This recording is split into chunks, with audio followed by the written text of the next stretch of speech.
நம்ம அதான் சொல்றேன், உச்சநீதிமன்றத்தை நம்ம ஏத்துக்கிறோம். நம்ம ராஜினாமா பண்ணிடுறோம். அதுல ஒன்றும் மாற்றம் இல்லை. காரணம் என்ன? ராஜினாமா பண்ணலைன்னா அரசுக்கு ஒரு சங்கடத்தை ஏற்படுத்துற மாதிரி இருக்கும். வேண்டாம்.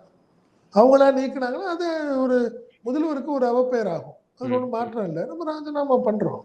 பட் நம்மளுடைய நீ அமைச்சர் செந்தில் பாலாஜி தரப்பா நம்ம கேட்குறோம். ரைட்டு. அவங்க ராஜினாமா பண்ணிடுறாங்க. பண்ணியாச்சு. வழக்கு விசாரணை எப்போது முடியும் அப்படிங்கிறதா ஒரு கேள்வி. சரி, ரைட்டு. இந்த ஒரு வருஷம் இருக்கு எலெக்ஷனுக்கு, முடிச்சிருவீங்களா? 2026 தேர்தலுக்குள்ள முடிச்சிருவீங்களா? எப்ப முடிப்பீங்க? வாய்ப்பு இல்லை. அதுதான் சொல்றேன். சட்ட வல்லுநர்கள் சொல்றது இந்த வழக்கு கிட்டத்தட்ட 50 வருஷம் ஆகும். மாற்றமே இல்லை. அப்படின்னா ஏதோ ஒரு ஒரு முக்கியமான ஒரு விஷயம் இதுல ஒரு அரசியல நம்ம பாக்குறோமா இல்லையா? அதுல இப்போதைக்கு முடியாத ஒரு வழக்குல சாட்சிகளை மிரட்ட வாய்ப்பு இருக்குங்கிற ஒரு காரணத்தை சொல்லி, சாட்சி மிரட்டதுக்கான ஆதாரம் இல்லை, சாட்சிகளை மிரட்டிடுவார், சாட்சிகள் பயந்துருவாங்க.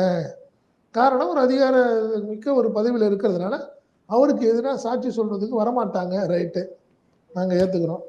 முடிங்க. 2200 சாட்சிகளை விறுவிறு முடிங்க.